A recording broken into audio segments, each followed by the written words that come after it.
The Earth is believed to have formed 4.6 billion years ago. Within the first 150 million years, it began cooling and releasing gases from the lithosphere, which created the earliest forms of the Earth's atmosphere. Prior to the creation of this atmosphere, the sun's ultraviolet radiation made for uninhabitable conditions. But as the Earth cooled further, water condensed in the atmosphere and oxygen accumulated, making way for organic compounds. This spawned single-celled organisms and then plant life. And down through time, the evolutionary chain continued. And then we arrive at a species that does not seem to fit as well as the rest. Homo sapiens' gestation period of 9 months mimics the 3.8 billion year evolution of all life on Earth. The human embryo repeats the evolution of all species. When the sperm and egg unite, this new creation is a single-celled organism. Within hours, this single cell divides and multiplies more rapidly than any other species. 4 weeks later, the embryo begins to develop gills mimicking aquatic life. A few weeks later, it develops lungs and a tail with reptilian appearance. From there, a mammal is recognizable, and then onto a primate form. It then sheds its laguna, which is the embryonic fur, and at last shows the characteristics of a human child. The human body is a community of approximately 50 trillion cells. Everything the body does, the cell does as well. Cells have respiratory and excretory systems. They feed, feel, think, and communicate with other cells. Trillions of cells make up a single organism called the human body, and billions of human bodies help make up the organism we call Earth. The Earth has more similarities with the human anatomy than you may think. Earth has its own electromagnetic generation, just like the human body. Research has found that a direct current of electricity flows through perineural cells found around every nerve in the body. These pathways are called energy meridians and have been used in the practice of acupuncture for at least 2,000 years. Dating even farther back is the notion of dragon paths or ley lines, in which many megalithic structures and stone monuments were erected, marking the energy meridians of the Earth. These energy meridians are generated by the resonant frequencies of the Earth, called the Schumann waves. Each planetary body has its own resonant frequencies, and is determined by the circumference and diameter, as well as the speed of orbit and rotation. The Earth's resonant frequency starts at 7.83 Hz and ends with the 7th harmonic at 43.2 Hz, correlating with the 7 chakras.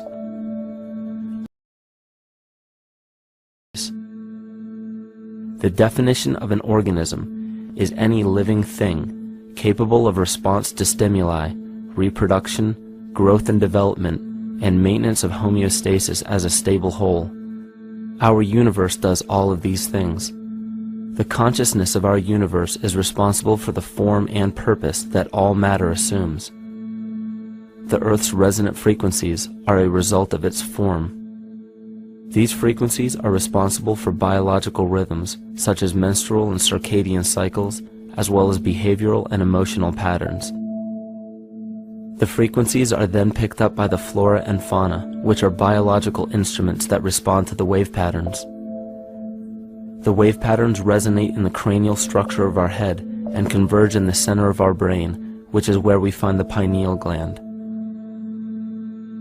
The pineal gland is believed in many cultures to be the spiritual third eye responsible for intuition. Descartes called it the seat of the soul where mind and body meet. Each individual cell in our body receives an electromagnetic impulse from our central nervous system. They receive the very same impulse that was disseminated to every biological instrument from the Earth. An explanation of our conscious universe has been attempted by religion, science, and philosophy. The neglect of biological nature from any organism causes illness. A divorce from nature, exile from Eden, confounding of tongues. They are all symptoms, not of a biblical God or deity, but the true self. The greatest and only threat to ourselves is a loss of self, the death of our divinity. As we barrel through history with oceans of information, yet barely a drop of wisdom, we have to understand how we lost ourselves.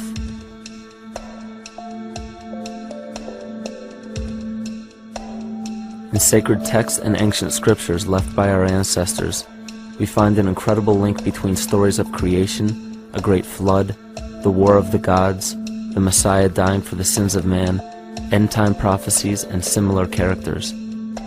These correlations show up in myths from cultures that supposedly had no contact with one another due to distance in geography and time. The common thread we find that connects all of mythology has its roots in the stars. One of the most revealing accounts is the battle of the gods in heaven and the ensuing flood. In the Bible, Lucifer rivaled the Lord and was defeated and cast down to earth. In the creation myth of the Enuma Elish, we find a similar story of Tiamat being defeated by Marduk and cast down to the abyss of Apsu. In chaos, Tiamat, the mother of them both, Apsu and Tiamat's waters were mingled together, meaning that the chaotic waters of Tiamat were somehow mixed with the sweet waters of Apsu. Apsu was the Sumero-Akkadian god of the abyss beneath the earth.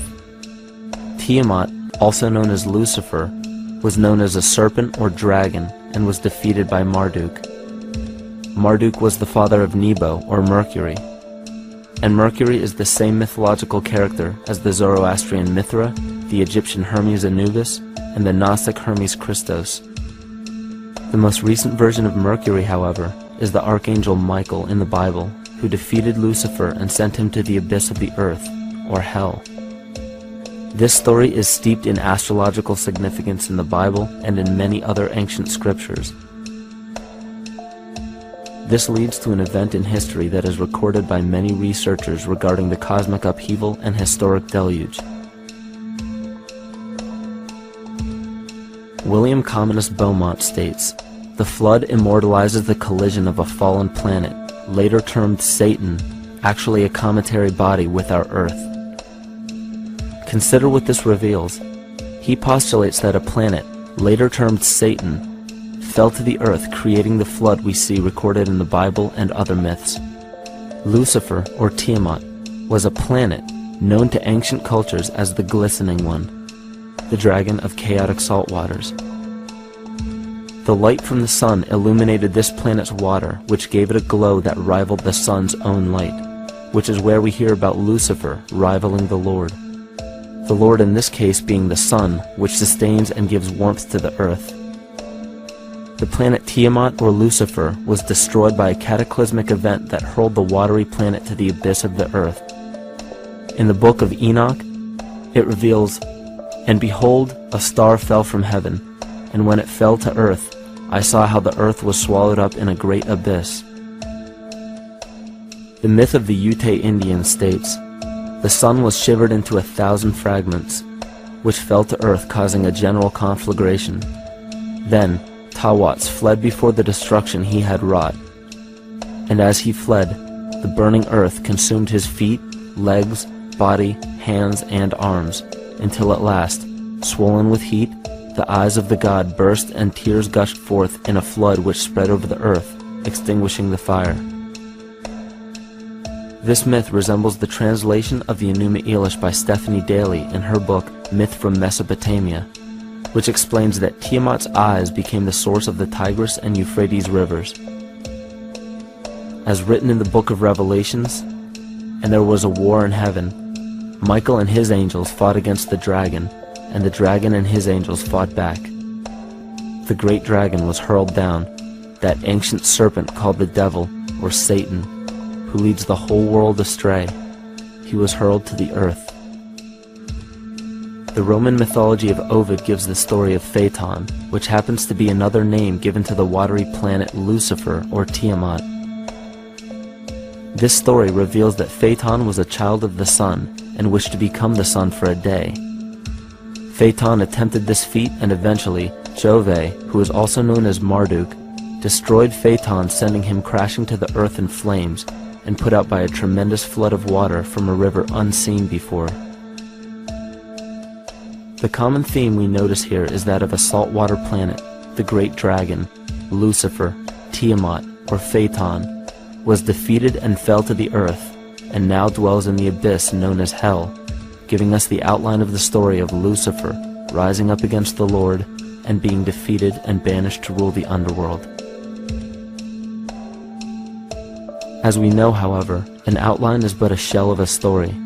The inner meaning, the spirit of the myth, comes with a deeper understanding of the essence of each planet, not just the physical planet, but the conscious core, because we know now that the proportions and velocity of a planet gives them their own characteristic frequencies, which govern biological and behavioral patterns. These planets reflect the archetypal psychology of man. In ancient times, probably the most important field of research was the study of the heavens. Galactic bodies and their movement through the sky were known to be symbolic of the inner faculties within human consciousness. Within all organisms, outdated science has only explained the physical world measured by our five senses. Only in esoteric religions, mysticism, and quantum fields of science are we to find any attempt at explaining where thoughts and emotions fit into the sense-perceptible world. We also understand now that humanity is a community of cells within the organism of the Earth. The Earth, therefore, is a higher organism that shapes our form and function. This higher organism and all other planetary bodies are governed by consciousness, just as we individual humans are. Therefore, the Newtonian belief that galactic bodies are nothing more than lifeless forms floating in space is tantamount to claiming that we humans are nothing more than a composite of elements in motion. We know that this is untrue because we feel, we think, and furthermore we see the result of our consciousness creating what we call life. Plato wrote, "This world is indeed a living being, endowed with a soul and intelligence, a single visible living entity containing all other living entities, which by their nature are all related." Furthermore, the cosmos is a single living creature which contains all living creatures within it. And in an article out of the Sufi journal, the author writes, "The world is a living spiritual being." This was understood by the ancient philosophers and the alchemists, who referred to the spiritual essence of the world as the anima mundi, the soul of the world. In scriptures, we hear of the claim that angels guide the inner soulful actions of people, or that the gods wield influence over man. Most ancient spiritual and scientific teachings held the belief that the hierarchies of the gods, angels, archangels, archai, all the way down to the cherubim and the seraphim, are the hierarchies within the human psyche. In this way, we must understand that when the whole of ancient myths and sacred scriptures speak of spiritual influence from a higher being, they were speaking of archetypal forces that are inherent within us, not an influence from an external source. This is where we begin to see the relevance of astrology as an ancient form of science that resurfaced in the 19th and 20th centuries under the name of psychology. Friedrich Nietzsche even stated, "As long as you still experience the stars as something above you, you still lack a viewpoint of knowledge." This is astropsychology and maps the inner faculties of the psyche. In pre-Christian times, there were schools known today as the mystery schools or the mystery religions. The messages encoded in the scriptures and ancient archaeology came from adepts of spiritual science. The intent was to teach the initiates the deeper meaning of these myths. What became later termed as Lucifer, Satan, or the devil was representative of the ego, which rivals the Lord, the representative of the self. The true self is the epicenter of a person's entire being. It is the total sum of everything that we are. The false ego, on the other hand, is the idea and concept we create about ourselves in the course of our lives, which typically excludes any qualities we don't wish to accept about ourselves. However, humanity has been endowed with the freedom to choose either to obey the true self or to give in to the temptation of the vanity and materialism of the false ego.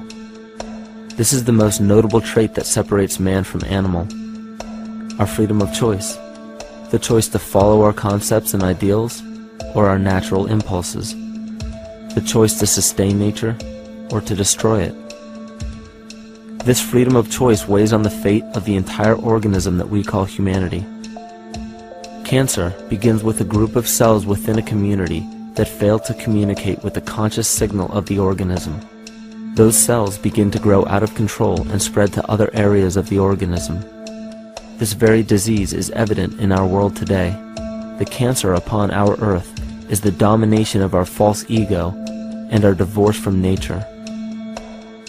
Collectively, among every human, the cancer upon our earth is the domination of our false ego and our divorce from nature. Collectively, among every human, vanity leads to segregation and competition. Competition leads to fear and greed. Greed leads to deceit and immorality. And immorality is the breeding ground for illness, waging war on our earth. Every act of hatred and destructiveness in our world begins with self-hate and self-destructiveness. And that all begins with a breakdown in communication.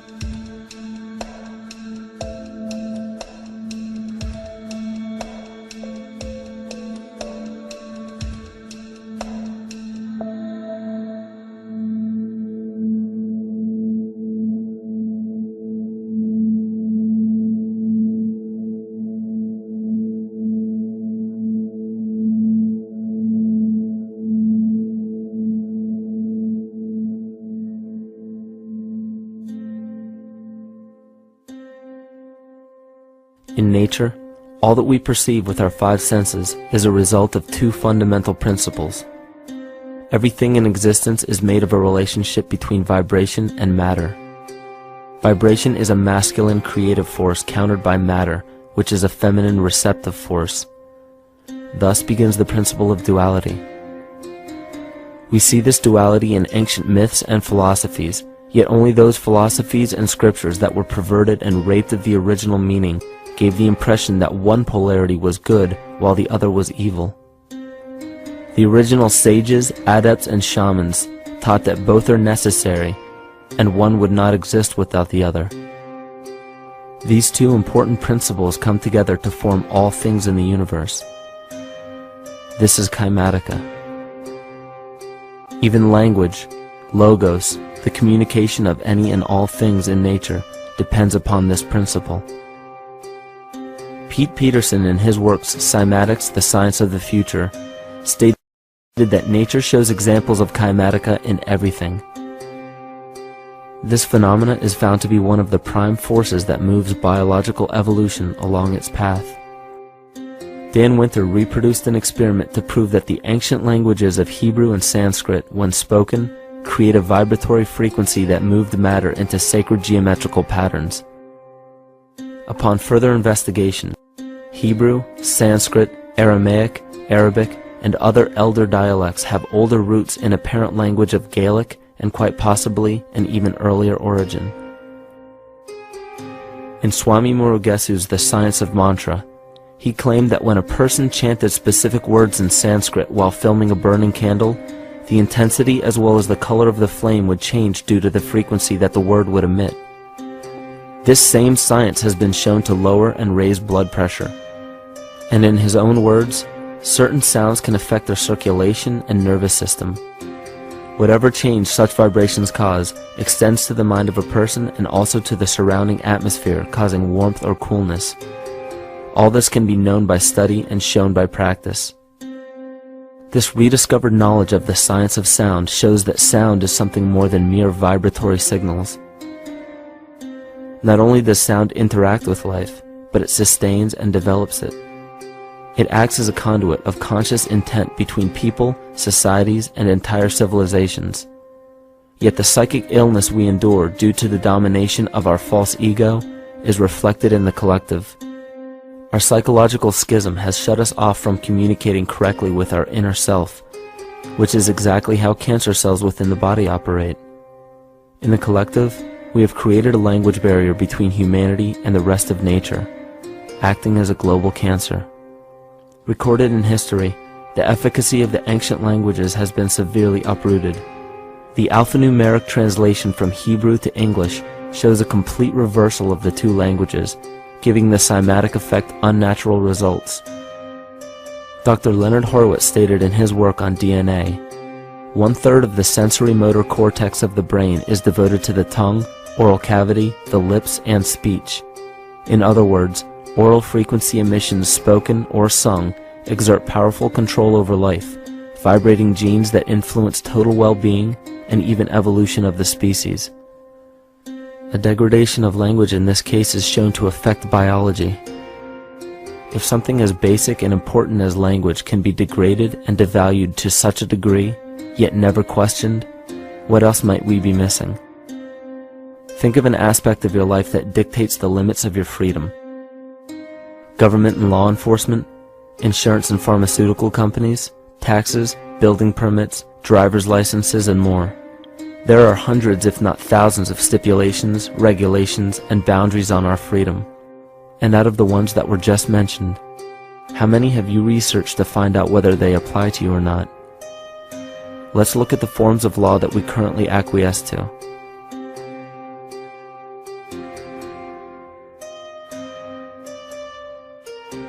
A common misconception among people is that any rule or regulation that governs them falls under one category: law. But there are many other forms of law that people abide by without realizing that they simply do not apply to them. Another misconception is that a nation's constitution gives us our rights. A constitution does nothing more than list the rights that we already have. We are born with inalienable rights, endowed to us by our Creator. They are not given to us, and they cannot be given away. The most a person can do with a right is choose whether to exercise it or not. Maritime admiralty law is what's known as the law of the water. It is superseded by civil law and only applies to those who willingly contract themselves into it. The definition of admiralty law is a body of private international law governing the relationships between private entities which operate vessels on the oceans. Let's look at how and why a form of law that is fashioned to govern corporations, businesses, and vessels has imposed its rule over natural human beings. This is all done through a form of word magic. A simple perversion of language has made it possible to convince people around the world that these alternative laws apply to them. One of the predominant beliefs in modern culture is that licenses, permits, registrations, and other forms of documentation are required to operate motor vehicles, use public roads, build structures and establishments, engage in free enterprise, and much more. Sadly, these beliefs are based on little to no investigation whatsoever, and are false. This belief structure is perpetuated by maritime admiralty law. This form of law was originally created to govern ships docking in foreign nations for the import or export of products and resources. It deals with banking and merchant affairs, not civil affairs. When a product is taken off of a ship and brought into a foreign land, that nation takes custody of the resource and accounts for it with a certificate. That certificate marks the birth date of that product in the custody of the respective nation. Think of why it is supposedly required to have a certificate of live birth in the first place. The Barron's Dictionary of Banking Terms defines a certificate as a paper establishing an ownership claim. So right there, we notice that everyone with a birth certificate is defined as being owned. People are used as collateral with other nations because the U.S. is bankrupt. The United States declared bankruptcy on March 9th of 1933. At this point, the U.S. began taking out loans from a private, non-government affiliated corporation called the Federal Reserve. With no money to pay back the loans, the United States began using the citizens as collateral. All birth and marriage certificates are literally warehouse receipts. Just look at the similarities of warehouse receipts and birth certificates. Both document the date of issue, a serial number, registration number or receipt number, a description of the product, and an authorized informant to notify the appropriate government agency. With all of this information being readily available, the majority of people are unaware of their involvement with maritime admiralty law. This is possible through the manipulation of language. This Admiralty law changed the meaning of the word person from a natural living person to a corporation. Driver's licenses, vehicle registrations, auto insurance forms, building permits, gun permits, work permits, tax filing documents, birth and death certificates, traffic citations, and many other forms of documentation that were once believed to be absolutely necessary only applied to persons or corporations. Upon signing such a legal document, you are indirectly waiving your rights under the Constitution and lowering your status to that of a corporation that is created with the same exact name as you. The only way to reconcile your true name from the name of the corporation is to take notice that the corporation has its name in all capital letters. This is known as capitis diminutia maxima. You may take notice that your driver's license, birth certificate, social security card, insurance cards, and more use all capital letters to legally represent the corporation with your name, not you. The corporation is known as an artificial person, whereas you, the human being, are known as a natural person. This deception goes even deeper when it comes to the courts that we attend. When showing up to court, you will notice that there are seats for witnesses behind a wooden fence or barrier. The defendant must cross through the entrance to the other side of the barrier where the plaintiff and judge sit. This act symbolizes the boarding of a ship. At this time, business can be conducted in maritime admiralty law. The judge, acting as captain or banker, is responsible for settling the balance between the two sides. This is why there is always a monetary value involved in any court case. The captain is simply dealing with banking and merchant disputes. Once the balance is paid, the case is closed. To turn the court case away from admiralty law where your rights are not protected, you must avoid agreeing to represent the artificial person. This is done by stating that you are the natural person. You don't have a first or last name because those imply corporate title. In a court case, you may state that the court takes judicial notice of your honor's oath of office. Every judge must take an oath of office to practice law, yet you must make it clear to the court and the jury that the judge is acting as judge and not banker. Remember that you are a natural human being of the earth. You are not governed by anything but your own consciousness. Laws are created within a society. The society that created the laws we see being enforced today is called the Law Society. Yet the most beautiful part of this entire deception is the fact that we are not part of the Law Society, so their laws do not apply to us. Judges, lawyers, and law enforcement officers, they're all part of a society. Within that society, they've created their own language that's deceptively similar to English. They have these little things called statutes, acts, and regulations that seem like laws, but they really only apply to those within their society. So that basically means all the traffic violations, minimum age requirements, and everything except for damage to another person or their property doesn't really apply to the natural person. Laws only apply to those within the Law Society. The game being played is an illusion. You can simply choose to open your eyes and reclaim the freedom that you were born with, bound by nothing but the limits of your imagination. These are just a few examples of assuring that your rights are being protected.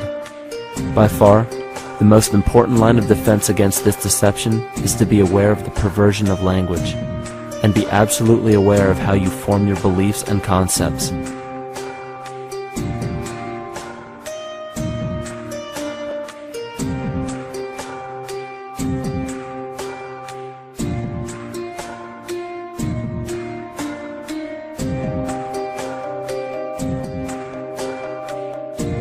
In all forms of the perversion of language, there is a mirror reflection of this in the microcosm of the psyche.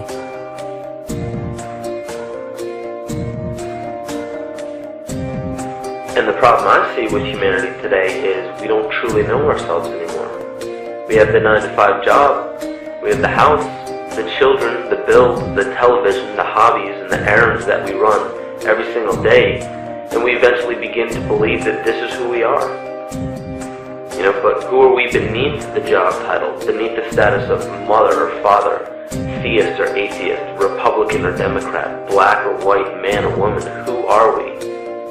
Who are we deep down inside? We don't know, because every time we hear an answer that we don't want to accept about ourselves, we deny it. We'll pass it off and project it onto somebody else and judge them for it.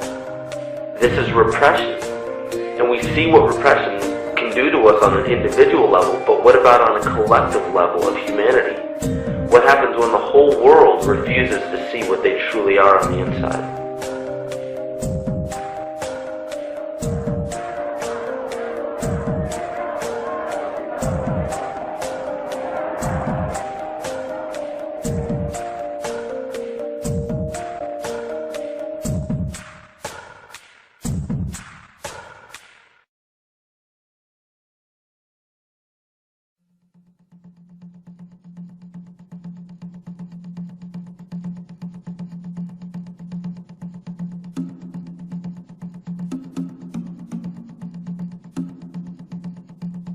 Carl Jung discovered that there is a collective unconscious connected to all humans, meaning that the whole of humanity shares a single mind with one another. This is evident in the world through accounts of shared mythology and symbols, the study of morphic fields, and with the science of kinesiology. This collectivity is a global example of the unconscious mind of the human body, in which trillions of cells share a similar signal. This parasite, called our false ego, requires a continuous flow of sustenance to survive. Food, fuel, and any other form of sustenance is energy. Human consciousness is an electromagnetic field of energy. When this potential energy is utilized, it then releases kinetic energy, which is used to perpetuate the false ego. This scenario occurs in the smallest parasitic organisms, all the way to a collective organism called humanity. A parasite will release chemicals that cause the host to crave the sustenance that the parasite needs to survive.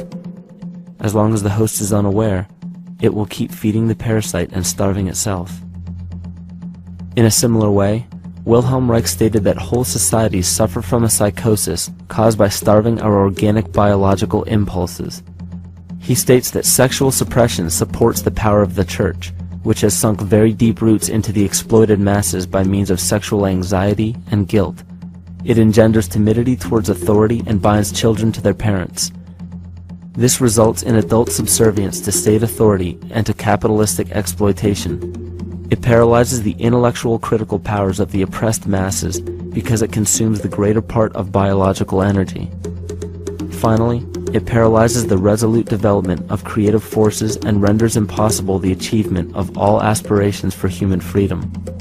In this way, the prevailing economic system, in which single individuals can easily rule entire masses, becomes rooted in the psychic structures of the oppressed themselves.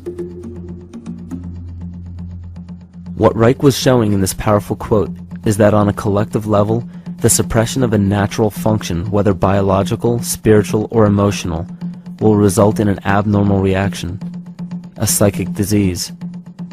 This illness or disease is reflected into the masses through a collective unconscious and acts as an epidemic. Humanity is plagued with an incapacity for freedom, meaning that people en masse lack the ability to govern themselves on a psychic level, and this manifests in the macrocosm as government and organized religious powers, thus opening the throne, our national and individual throne, to anyone and anything.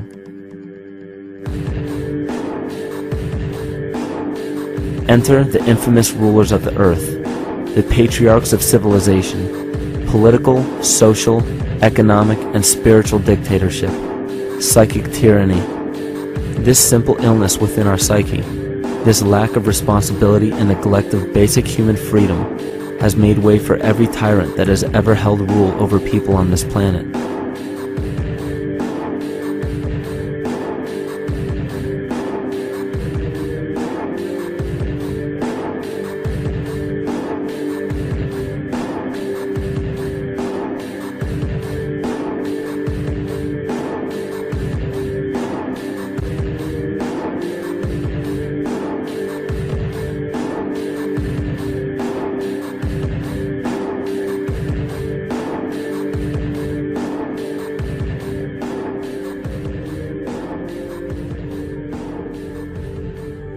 But these oppressive tyrants that are demonized by the masses are no different than us. In fact, they are one with us. In the book The Prophet by Khalil Gibran, he poetically states, "I say, as the holy and the righteous cannot rise beyond the highest which is in each of you, so the wicked and the weak cannot fall lower than the lowest which is in you also." Every one of us has the capability to commit the most horrifying sin or show the most beautiful compassion to our fellow man. This is the very definition of an illness within the psyche and soul of man.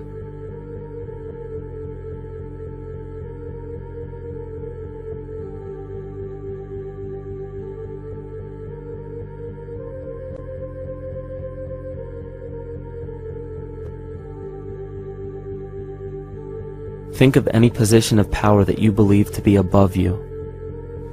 Royal families, government leaders, the United Nations, financial organizations, corporate monopolies, and media juggernauts. These are all facets of our false ego. They are the physical advent of our own sickness. They require our conscious participation, our conscious energy to survive. Because without our cooperation, without supplying them with the sustenance of complicity, they starve. Their very nature depends on our desire to be ruled. And a typical symptom of the illness among humanity today is our continuous denial of our illness. Repression. We consistently repress those qualities we choose not to accept about ourselves. This is why it is so difficult to see the false ego and its multiple manifestations for what they truly are.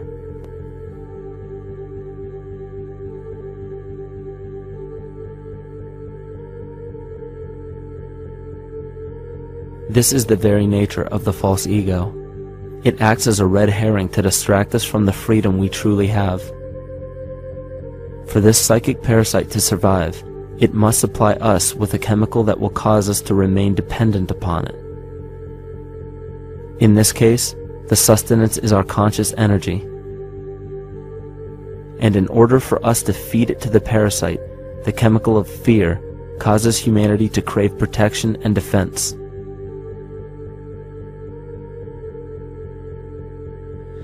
The functions of the body to survive can be broken down to two basic functions for any organism to survive.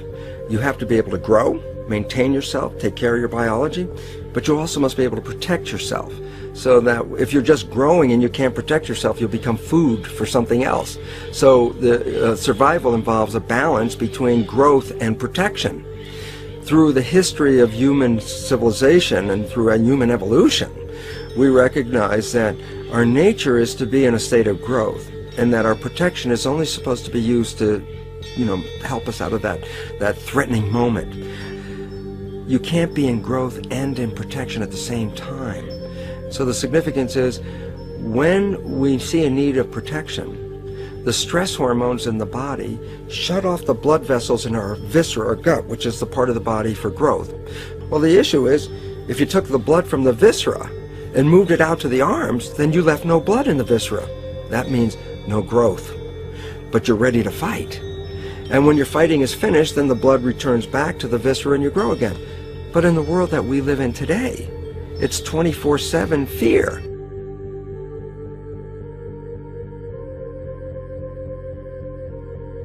So we have a continuous dripping of that stress hormone into the body. It's just dripping all the time, getting us ready to run or fight or flight at any moment at the drop of a hat. We're ready to go because we're on guard. Well, the problem is, what does that mean about your allocation of energy? And it says, we're spending most of our energy in protection. You cannot survive if you're in protection all the time.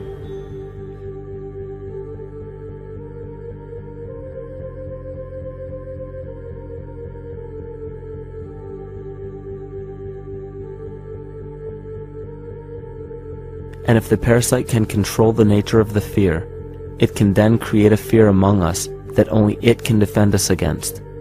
A recent physical manifestation of this comes from Zbigniew Brzezinski, former Secretary of State who also supported President Barack Obama. In his book, The Grand Chessboard, He states, as America becomes an increasingly multicultural society, it may find it more difficult to fashion a consensus of foreign policy issues, except in the circumstance of a truly massive and widely perceived direct external threat. Even the Reich Führer of the Nazi Party, Hermann Göring, sums up this game of supply and demand perfectly when he stated, "The people can always be brought to the bidding of the leaders." That is easy. All you have to do is tell them they are being attacked and denounce the peacemakers for lack of patriotism and exposing the country to danger. It works the same in any country. It also works the same in every individual psyche. Just remember that the false ego has only one desire: to become greater and more powerful than the true self. This illness causes us to believe that we are separate from nature. This is why we see such a rise in the dependency of technology. This is why we see such little stewardship for the earth and the environment. And this is why we see bigotry, racism, sexism, and every other form of discrimination possible that leads to crime, violence, wars, and eventually, the global destruction of the organism. This endless state of fear, confusion, and segregation our world seems to live in is a symptom of the false ego creating a false threat.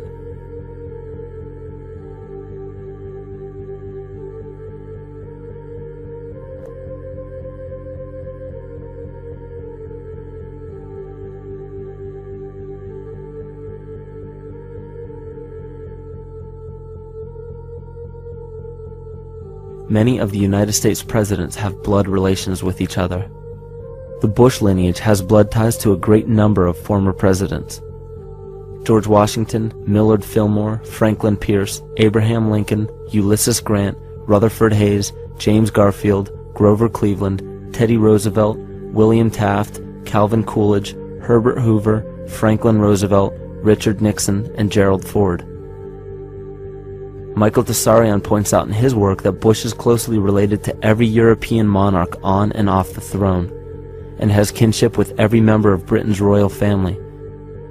Bush's family tree can be documented as far back as the early 15th century. He has a direct descent from Henry III and from Henry VIII's sister Mary Tudor. He is also descended from Charles II of England.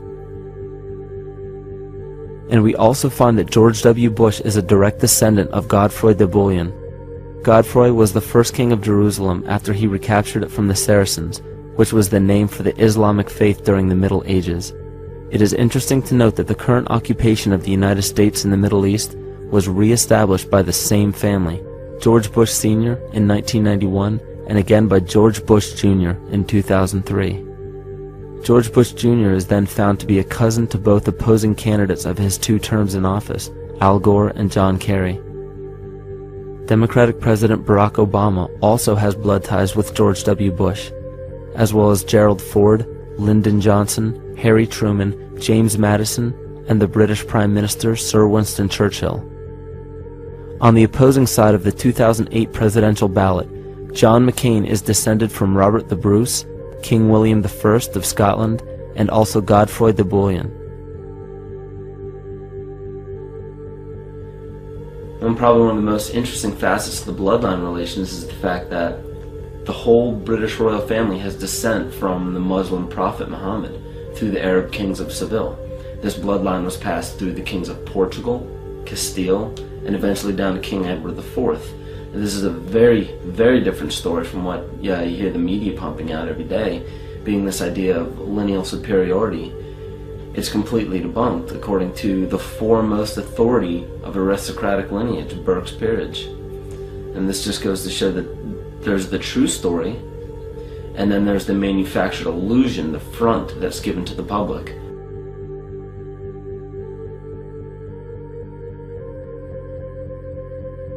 These blood ties go on and are documented thoroughly through literature such as Burke's Peerage and other comparable books. The point of all of this is that we find not just the same people, but the same intent within the people who have held high positions of monarchy, dynasty, aristocracy, and democracy in the past and present, and they are all related by a physical and symbolic link. This bloodline carries the symbol of our illness.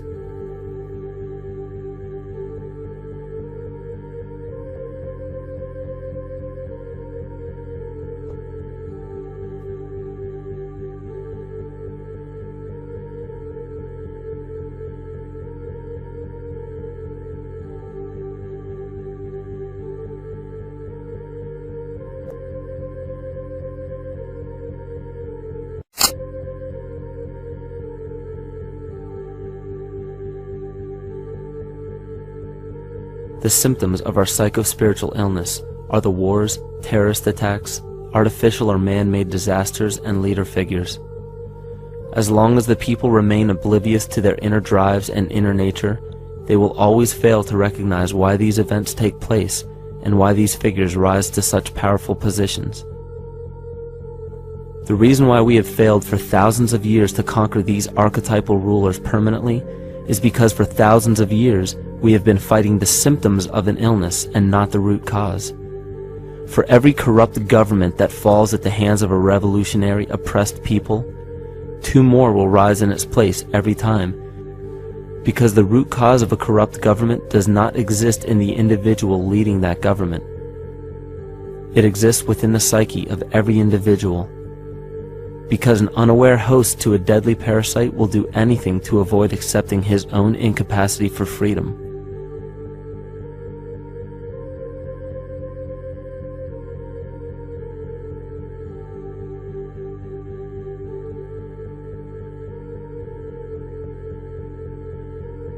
We are so bereft of sanity in this world that those few who simply stop projecting onto others and begin facing their own demons are seen as neurotic.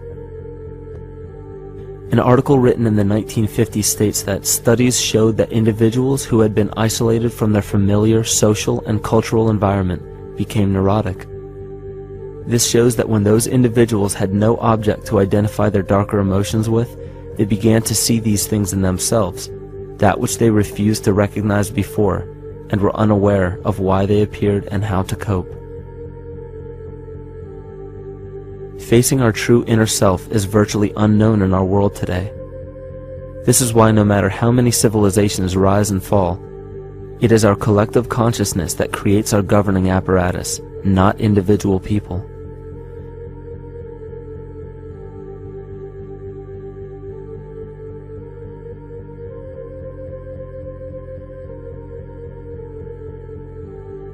And after countless attempts, you would imagine that people would realize that a physical retaliation may not be the solution. Yet here we are, thousands of years later, with technology that can clone DNA, vehicles that can break the sound barrier and probe the depths of space, and science that can overcome almost any sickness. Yet we still fail to take notice to the importance of thoughts and consciousness. This is the very definition of insanity. And every single one of us is responsible for this psychic epidemic, because we're killing the messenger and paying no attention to the message.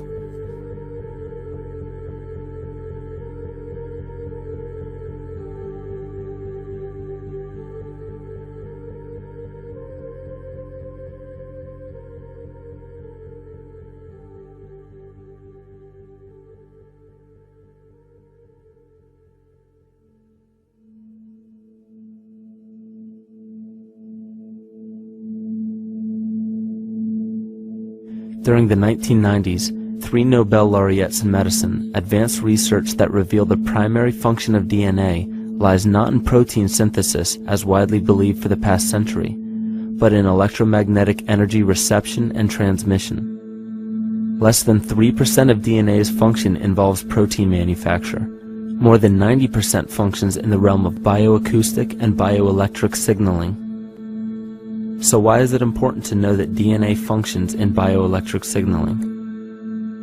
HeartMath Institute has discovered the heart and brain maintain a continuous 2-way dialogue, each influencing the other's functioning. Although it is not well known, the heart sends far more information to the brain than the brain sends to the heart, and the signals the heart sends to the brain can influence perception, emotional processing, and higher cognitive functions. The heart also generates the strongest rhythmic electromagnetic field in the body, and this actually can be measured in the brainwaves of people around us.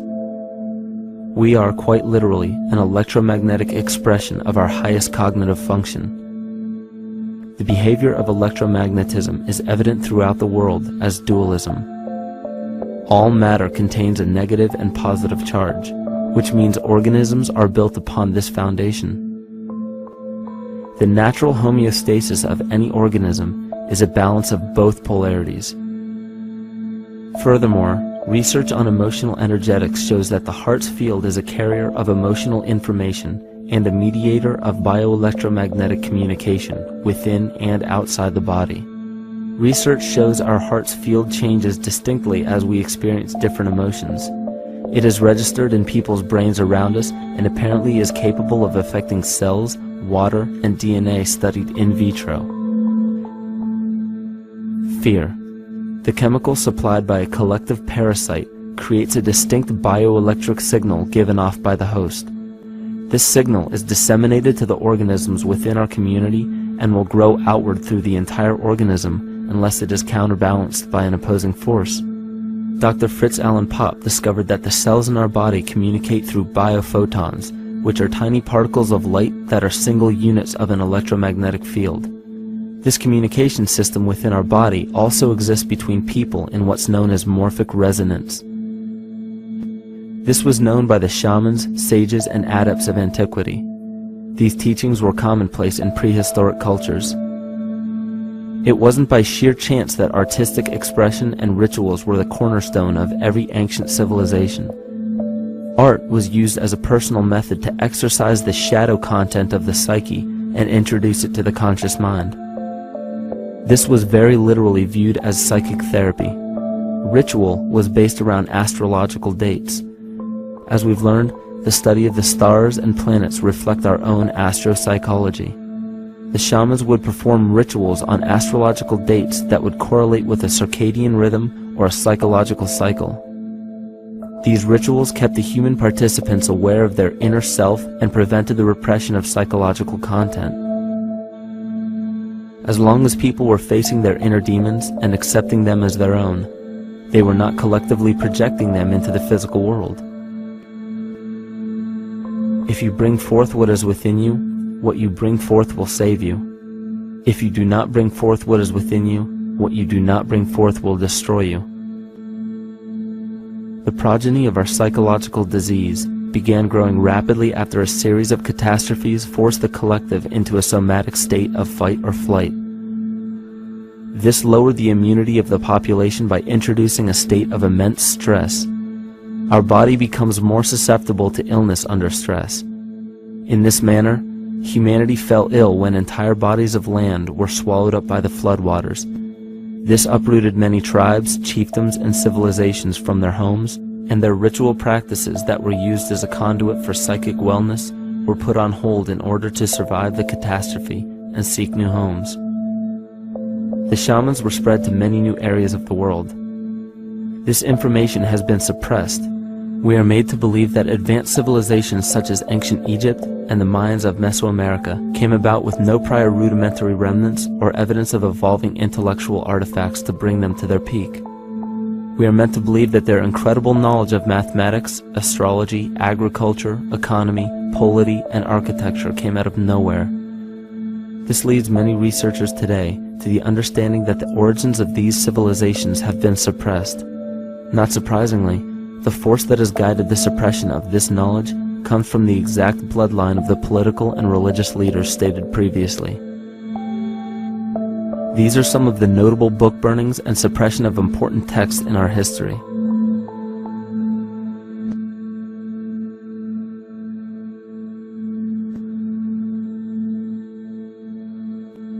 Yet after all of this suppression, there are still remnants of the dispersion of elder civilizations in nearly every country. There is tremendous evidence of ancient cultures visiting North America long before the conventional belief of European colonization. Barry Fell states in his book America BC, there are ancient inscriptions now being reported from nearly all parts of the United States, Canada, and Latin America, written in various European and Mediterranean languages in alphabets that date from 2,500 years ago. William Commonus Beaumont wrote, "The Toltec and Maya civilizations never originated on American soil, but appeared there full-blown, with a well-defined art and system of hieroglyphic writing which possesses affinities with Egyptian. It is found that there are thousands of prehistoric sites across New England and several other northern states showing inscriptions, carvings, and mounds created by Druidic mariners as far back as 800 BC.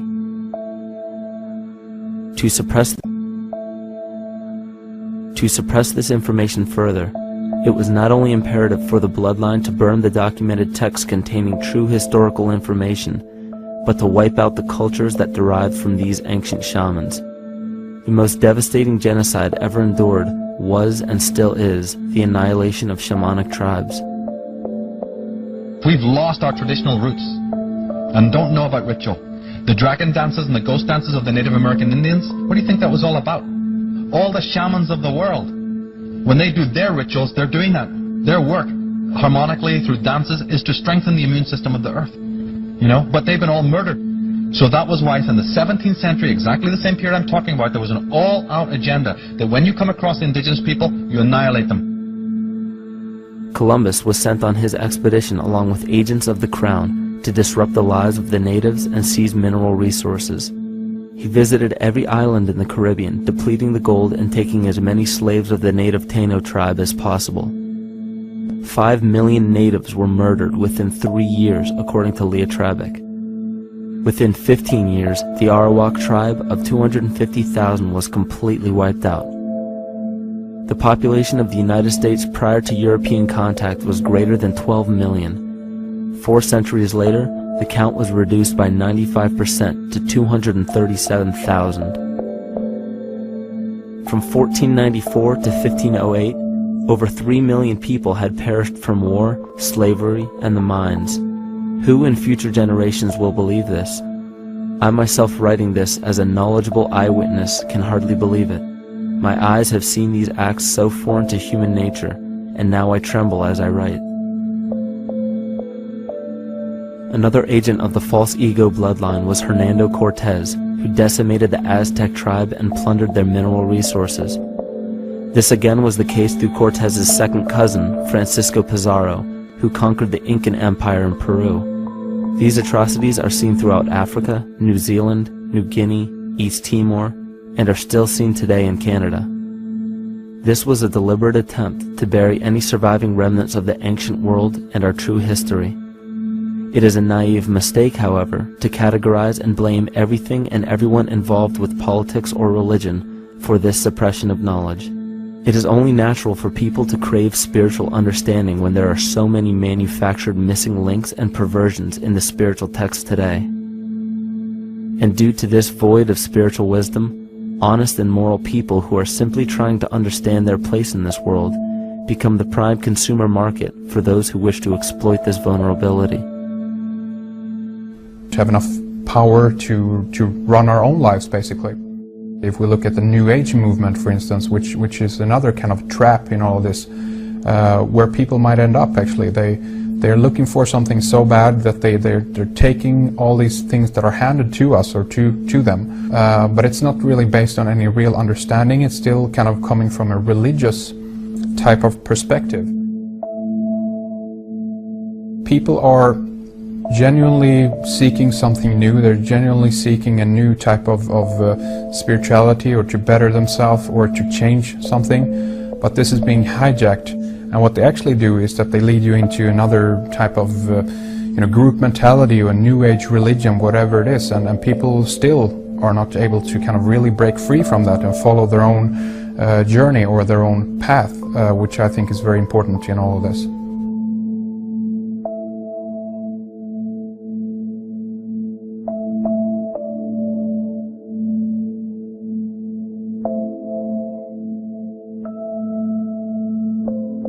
In the pre-Christian era, there were several cults of incredible power, most notably the stellar, solar, Saturnian, lunar, and mushroom cults. It is simple to see that worshippers of the lunar goddess comprised of the lunar cult. The worship of sun gods were indicative of the solar cults. The Saturnian cult, which consisted of Phoenicians and Canaanites, worshipped El or Eli. The biblical exodus of the Hebrews from Egypt showed that they entered Canaan and merged the lunar cult of Isis, the solar cult of Ra, and the Saturnian cult of El to form Isis, Ra, El. Israel.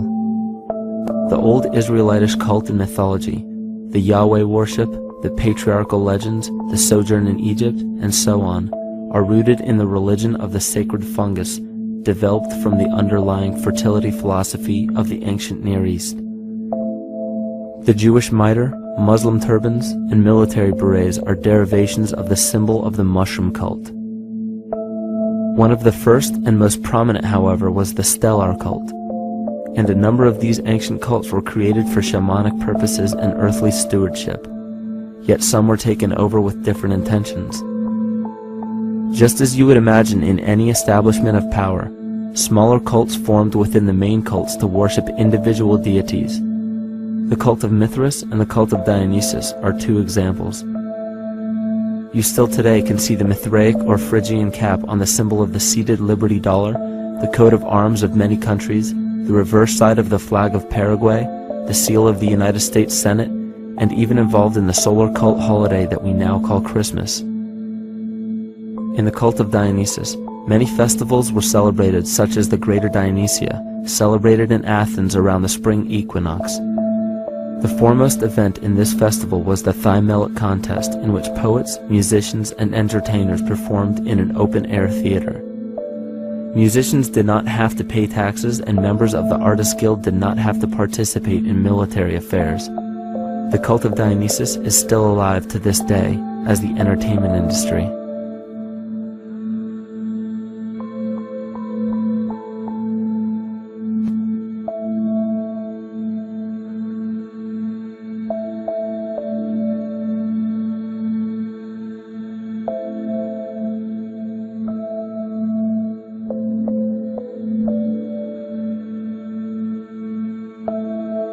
These cults still exist in many important positions of power throughout the entire civilized world. Yet the most important function of these groups is to manufacture the consent and complicity of the people. The conscious mind is the creative mind. It's the one that has your personal identity into it. It does the real thinking.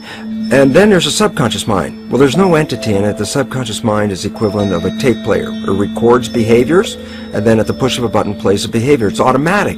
It's a very convenient thing, because then we don't have to relearn all the time. Once you know it, you can make a pattern. The problem is that the basic patterns of belief and behavior that are programmed in the subconscious mind came from our teachers, primarily our parents, our family, and our community. So most people don't even understand how easily we're influenced by our environment.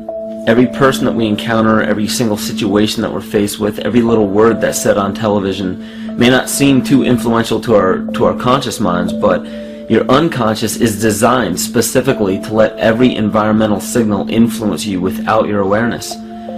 So the question is, are we leading conscious or unconscious lives? And now neuroscience has told us in the unfolding of our lives, only 5% of our life is controlled by our conscious mind, and 95% of the time controlled by the subconscious with programs from other people that were installed in there. And the problem is, it means when those programs are playing, we don't see them. And the skeptics will sit there and say, consciousness, archetypes, astrology? No. We create things with our hands, not our minds. Archetypes aren't physical. They can't influence me. But when you think of the fact that we're only conscious of this small little fraction of our behavior, what we don't realize is that entire countries, entire civilizations that think they're free and independent, but are unconsciously too afraid to be free and independent, they will beg to be governed. And if they can't do it themselves, who do you think will consciously or unconsciously take that responsibility? It usually ends up being that strong, masculine, animus archetypal figure. When we think we're in danger, we're not looking for our mother to nurture us. We want our father to protect us. And right on cue with the age of fear, this age of catastrophe, the age of this parasite, we see masculine domination. And one of the primary conduits for giving our responsibility and our conscious energy away is money. We surely don't want to admit that our dependency on money is flawed, because that would imply that the fault is our own. And God forbid we take responsibility for our lives, so we blame the money. This is the cornerstone of the entire illusion being built around us by the false ego. Money is said to be the root of all evil, yet it cannot be evil because money is only a symbol. Symbols carry only the faith and spirit of the observer. This means that the symbol of paper money, yet it cannot be evil because money is only a symbol. Symbols carry only the faith and spirit of the observer. This means that the symbol of paper money evokes and surfaces the evil intentions and inherent flaw of our false ego. Money only exists because we agree to accept it as valuable. And to further illustrate our incapacity for freedom, we've given the control of our faith-based money to a private corporation instead of the federal government. There is no law stating that we have to use Federal Reserve notes as currency. We choose to because we fear the alternative: independence.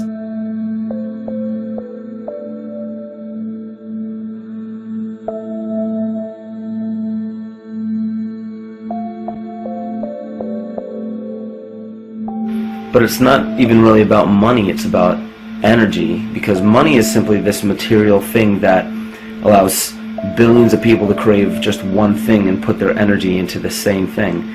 It's not the plasma TV or the house or the lifestyle or the job or the significant other or the status that we're really after, because we know that we're empty. These people feel sadness and loneliness and void just like anybody else, and they either want to fill that void with materialism because they think that that'll make them feel better, or they want to sedate the void feeling with material possessions. So it all comes back to this feeling of having to put our dependency into an external source, something that we have absolutely no control over. What we're seeing right now is with all the competition of each other destroying each other, wars, competing for material existence, raping the planet and tearing it apart to get some pieces of it to hold in your hands and say you won the game. Every one of those moves is destructive not just of the planet but of human civilization, because human civilization will thrive with cooperation and will die with competition. And if you operate from these truths, then you end up with the extinction that lies before us. You see, we all have demons, so to speak. We all have inner demons in our lives, but we expect to see devilish monsters or dark apparitions when you think of a demon, kind of like what you'd see in the cinema. But our demons are really the people in our everyday lives, the people that we argue with, the people that we envy or hate, the ones we physically or emotionally harm in some way, shape, or form. And it's not because we envy or hate qualities in these specific people as much as we hate the fact that they remind us of ourselves. They reflect qualities about ourselves that we wish we had more of, or that we wish we didn't have at all. So what do? We alleviate that pain not by fixing or fighting our own demons, but by harming the people that remind us of our demons, by harming the people that remind us of the things that we don't like about ourselves. And when we become frustrated that we're not in control of our emotions because we don't really know what's affecting our emotions, we take it out on others. We take it out on absolutely anything else that can show us or act as a catalyst for our hatred. And so we do the same thing to animals. Animals are perfect because they can't defend themselves. It's a perfect catalyst for our inner aggression, our confusion, our hatred. Just take it out on something absolutely helpless. Just imagine how unconscious a person has to be of his or her actions to torture or mutilate or brutalize any living thing.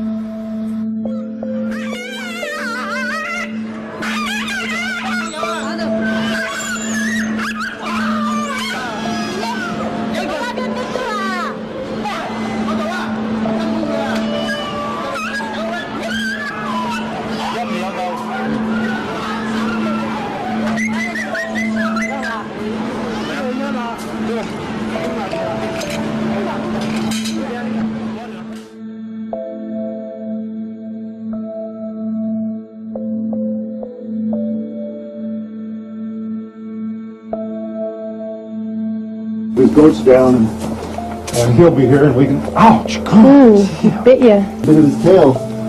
Is it calming with your kids, maybe? He's a big guy. That's a real. Think of the lack of compassion you must have towards life in general to be able to feel no semblance of sympathy towards entire populations, let alone just individuals or individual animals, entire populations of species that are bred specifically for the purpose of commodity. But I'll tell you what's even more dangerous is not so much the people carrying out this cruelty, because that's already been established. That form of hatred and cruelty has already been established, and it's already known. What I'm really worried about is the people who are against inhumanity, the people who are against animal cruelty and feel self-righteous enough to think that it's justified to inflict harm or even wish harm on these people. Because those are the people who take unconscious cruel behavior to a whole new level of conscious cruel behavior that's perfectly acceptable in their minds, because they feel that it's their job to bring other people to justice, like they're an authority figure of some sort. Those are the people who will have a much harder time figuring out why they harbor so much inner hatred and resentment. They don't seem to realize that it's just another form of the same exact hatred. So to keep from facing our inner demons consistently, what do? When we begin to realize, hey, wait a minute, maybe it's not alright to inflict harm on any other living thing, then the ego has to come up with a more esoteric form of cruelty to trick us into displaying the same form of self-hatred, the same indignant attitude, but just in another way and towards another group of people. But the emptiness will always find a way back in, and people will always start to feel restless again, no matter how many times they transfer blame to yet another person or yet another group. We need chaos in our lives. We crave destruction. We beg for catastrophe. Because if we don't have these things to act as a form of exorcism or a catalyst for us, we start to notice these things in ourselves, and that's what we don't want. You see, we can deal with wars. We can deal with terrorism. We can deal with stock market collapse and economic collapse. We can deal with these things. But once we start to notice this chaos within ourselves, that's what we're really afraid of. We'll take 1,000,000 September 11ths over one moment of true insight towards our self-hate.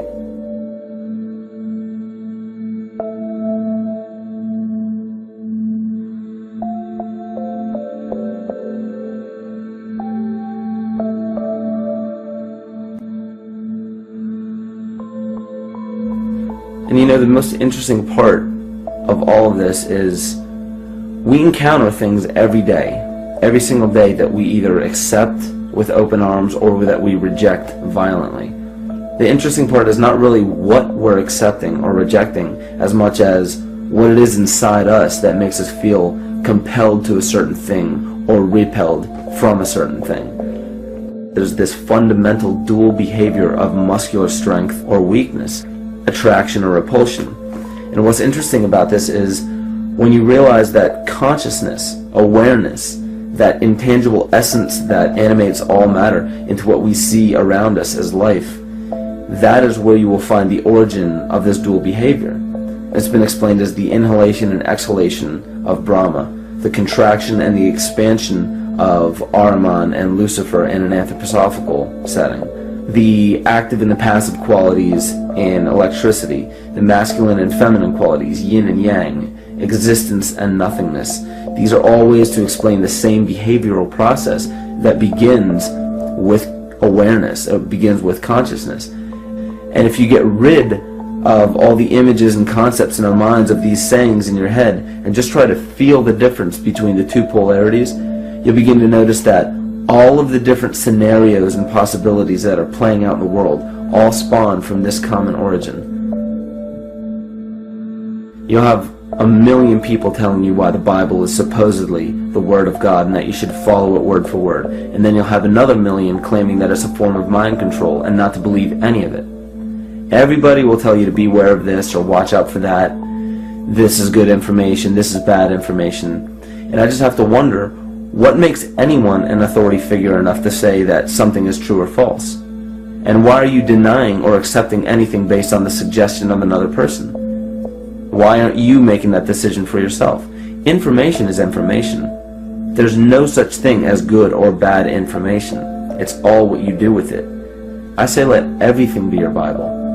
Give every piece of information, every person, every event or scenario or situation an honest and open mind. Because then it's your responsibility to respond to it in the way that you choose. Not following the herd, not following convention, it's your responsibility. And that's the point when, no matter how many people tell you you're wrong or right, you're not dependent upon their approval. If we at least question our own actions, question our own thought process, and make a conscious decision to what we feel is right every single day, That's what I believe to be divinity. That's true shamanism. And that, to me, is what it really feels like to be alive.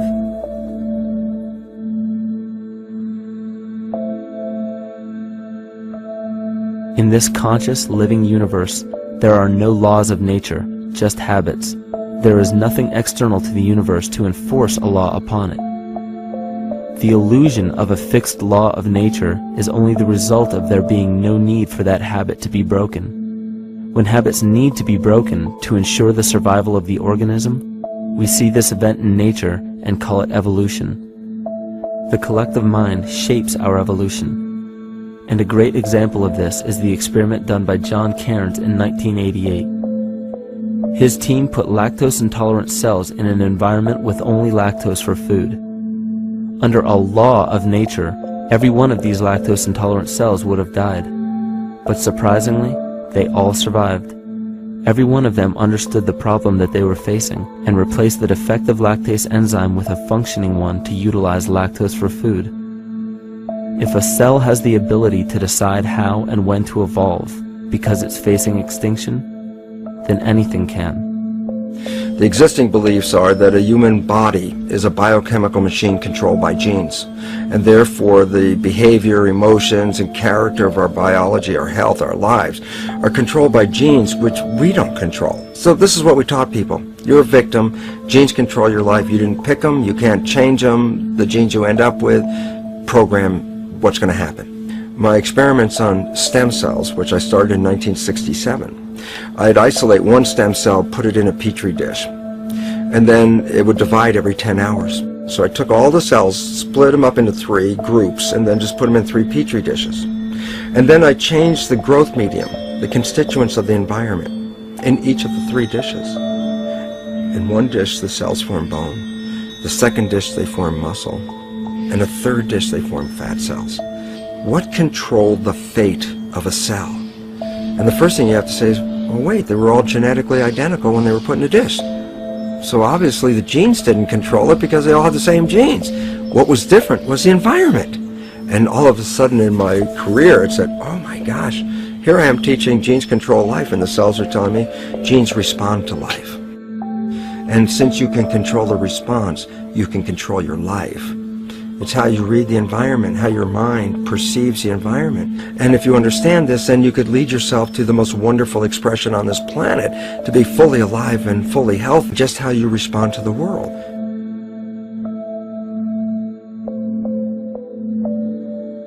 In the face of financial collapse across the world, political and religious wars raging tirelessly, and an ever-growing feeling of being lost and void of meaning, there is a great amount of energy being pushed to the surface of the collective mind. Evolution does not come about gradually. It happens in spurts and fits, and comes about due to a tremendous need for the organism to survive. We are now at a point in history where we will choose.